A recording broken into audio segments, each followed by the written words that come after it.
পদ্মা সেতুতে বসল ৯ নম্বর স্প্যান। পদ্মা সেতুর ৩৫ এবং ৩৪ নম্বর পিলারের উপর আজ শুক্রবার আরেকটি স্প্যান বসানো হয়েছে।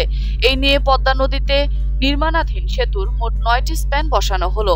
পদ্মা সেতু প্রকল্প সূত্র বলছে, সকাল ৮টা ৪৫ দিকে শরীয়তপুরের জাজিরা প্রান্তে স্প্যানটি বসানো হয়। এই নিয়ে পদ্মা সেতুর মোট ১,৩৫০ মিটার দৃশ্যমান হলো।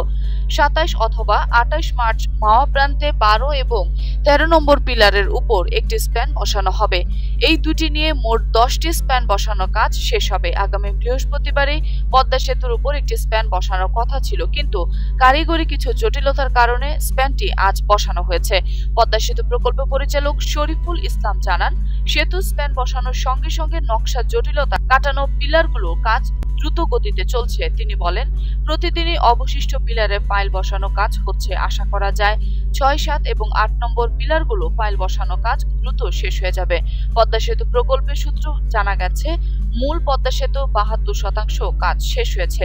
গত ২০ ফেব্রুয়ারি জাজিরা প্রান্তে ৩৬ এবং ৩৫ নম্বর পিলারের উপর পদ্মা সেতুর ৮ম স্প্যানটি বসানো হয়েছিল। ২০১৭ সালের ৩০ সেপ্টেম্বর ৩৭ এবং ৩৮ নম্বর পিলারে প্রথম স্প্যান বসানোর মধ্যে দিয়ে দৃশ্যমান হয় পদ্মা সেতু।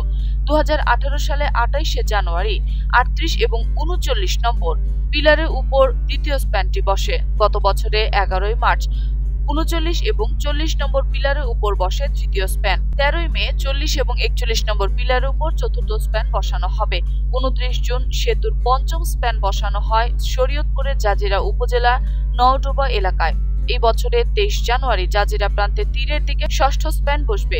আর গত বছরের দিকে শেষ হওয়া মাওয়া প্রান্তে ৪ এবং ৫ নম্বর স্তম্ভের উপরে একটি মাত্র স্প্যান বসানো হয়। বহুল আলোচিত পদ্মা সেতু প্রকল্পটির যাত্রা শুরু হয় ২০০৭ সালে। সাবেক তত্ত্বাবধায়ক সরকারের ওই বছরে ২৮ আগস্ট ১০,১৬১ কোটি টাকার প্রকল্প অনুমোদন করে। পরে আওয়ামী লীগ সরকার এসে রেলপথ সংযুক্ত করে ২০১১ সালে ১১ জানুয়ারি প্রথম দফায় পদ্মা সেতু ব্যয় সংশোধন করে। প্রকল্পের বর্তমান ব্যয় ৩০,০০০ কোটি টাকারও বেশি।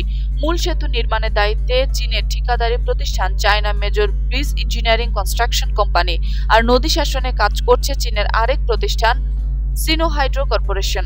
দুই প্রান্তে টোল প্লাজা, সংযোগ সড়ক, অবকাঠামো নির্মাণ করছে দেশীয় ঠিকাদারি প্রতিষ্ঠান।